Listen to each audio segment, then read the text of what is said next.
ayun mga tol, no? Tuloy tayo sa ating paglalakbay. So hinahanap natin sila Mikoy at si Maskaraboy at saka si AJ mga tol. So kanina lang po ako at hindi ko po sila makita at di ko alam kung saan na po sila ngayon, no? At I hope tol na nasa mabuting kalagayan po sila at wala pong masama na nangyayari sa kanila, no? So kanina ay may narinig po akong putukan sa hindi kalayuan sa area ko, kaya tumakbo po ako, no, para alamin, at bigla na lang nawala yung mga putukan at may mga nakita akong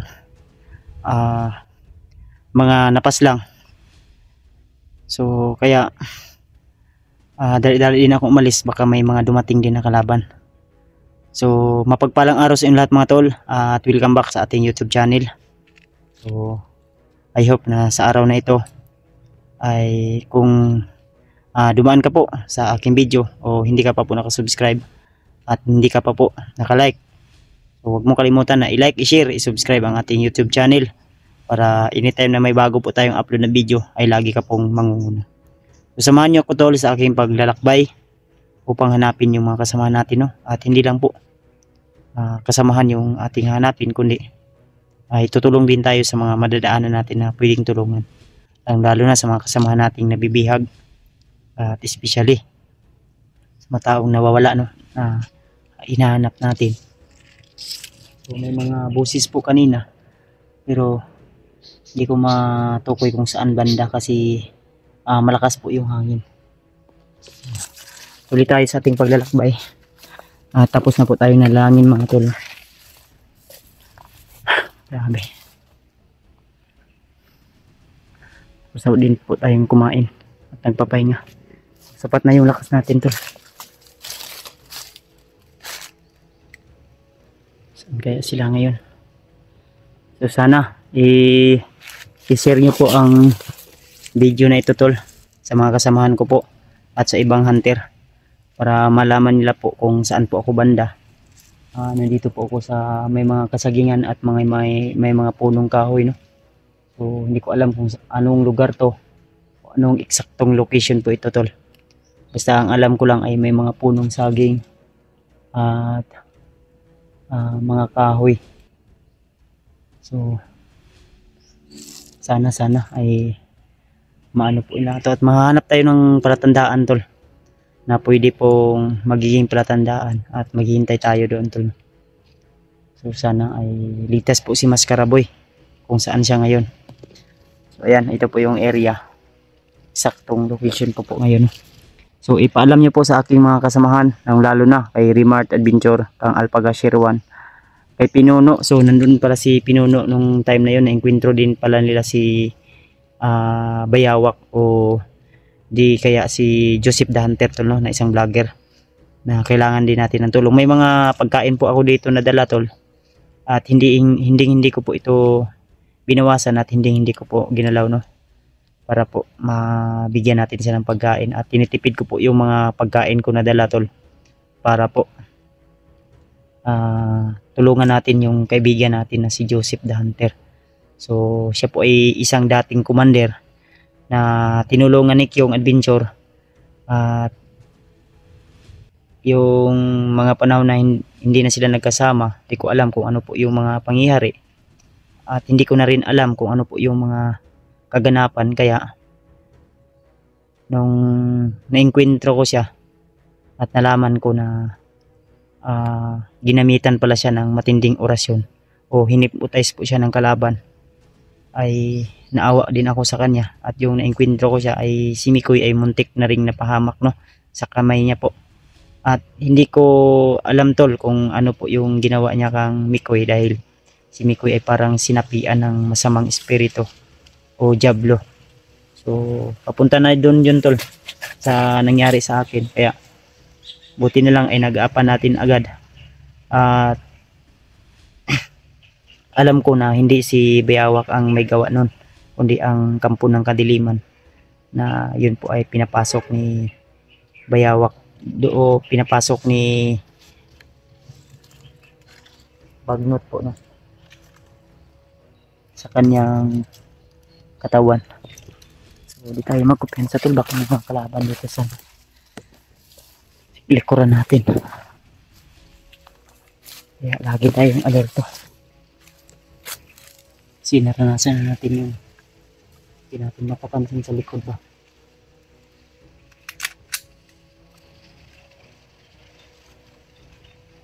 Kaya wag lang tayong kupiyansa. So medyo malayo-layo na siguro itong natakbo natin to.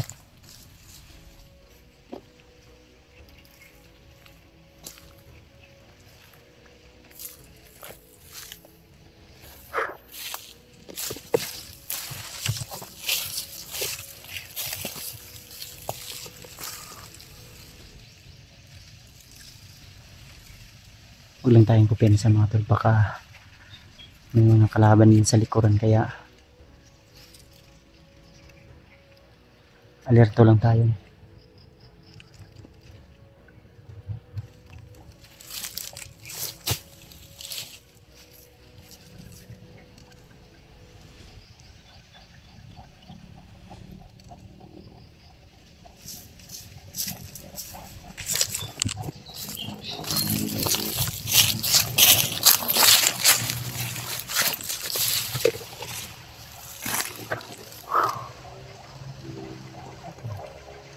So may maririnig po kayong mga tunog ng motor o di kaya tunog ng mga sasakyan o mga anumang uri ng tunog, ay nasa ano po tayo tol, taas po tayo na bundok at dala po yan ng mga hangin.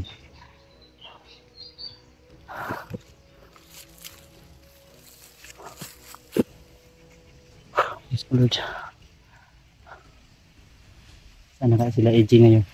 So i-share niyo po ito kang Mikoy kay EG. Sa lahat ng kasamaan ko po tol, lalo na sa lahat ng mga hunter ng Mindanao, pagkasakaling ay matulungan din tayo at maituro din nila kung saan banda yung mga kasamahan natin. So tuloy lang tayo tol sa ating misyon. At sana ay nariyan po kayo palagi nakasuporta at nakasubaybay sa akin para matapos ang misyon na ito at makapagpahinga din tayo ng mas mataas-taas po. Diyos ko Lord.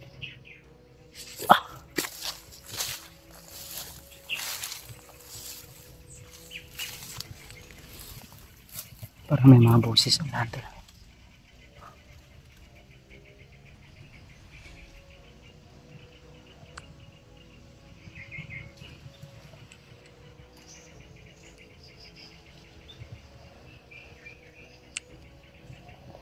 May mga boses po ako naririnig pero medyo malayo at di ko tukoy kung ano po yung eksaktong location.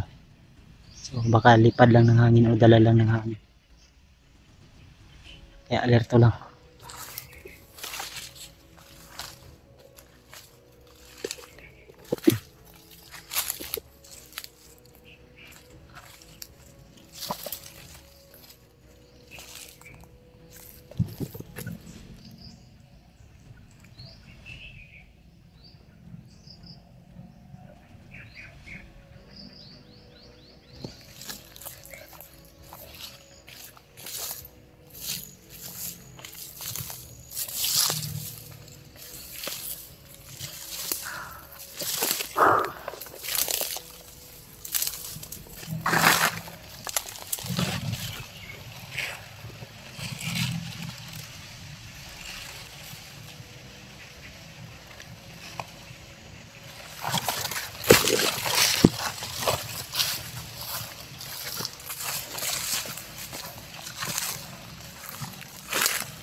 Huwag tayong kumpensa. Kasi kampo niya ng kadiliman. Pwede tayong barilin yan kung may baril yan na hawak. Kasi yung iba na ang baril nila ay 45.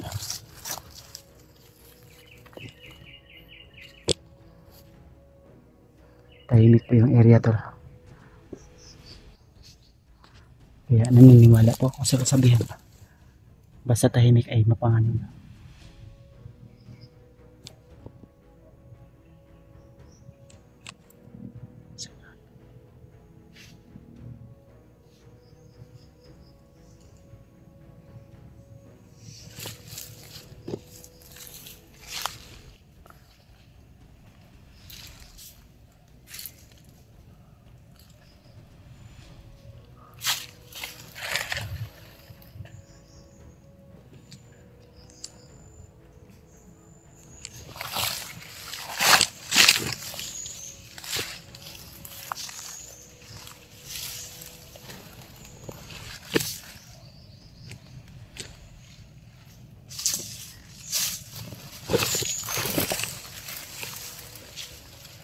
Kasama pa ito tol.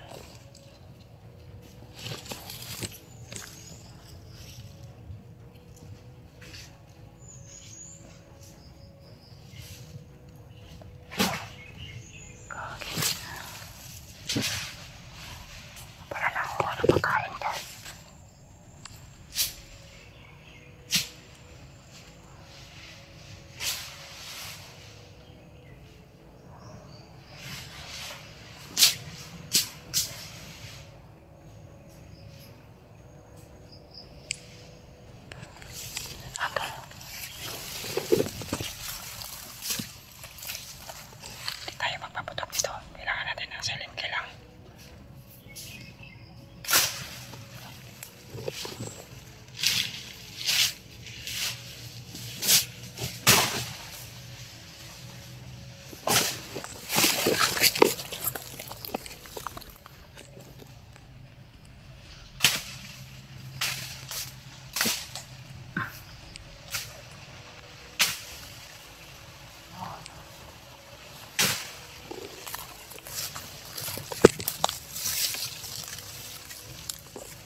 Parang boses na ibagnot yun.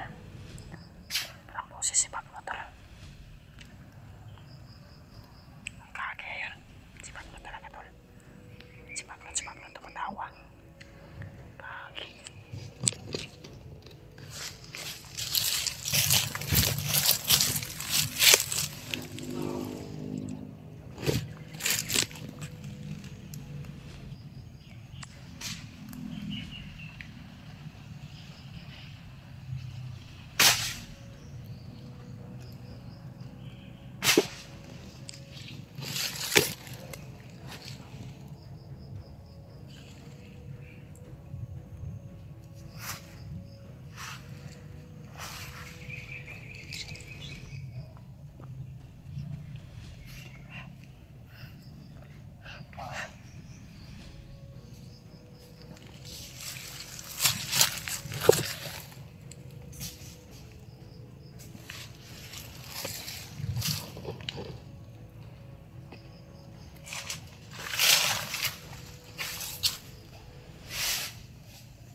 na. Wag.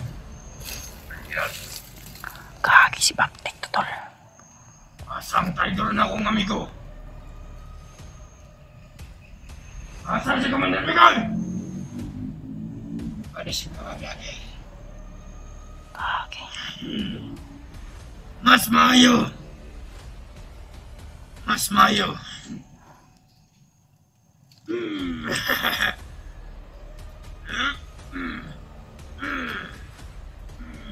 Kagi.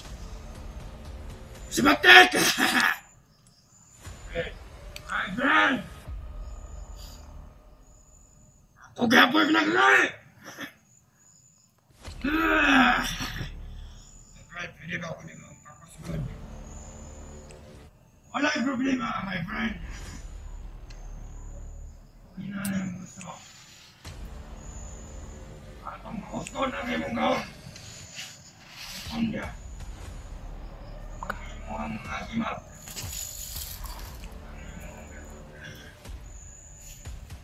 Ang imong medalyon. Okay.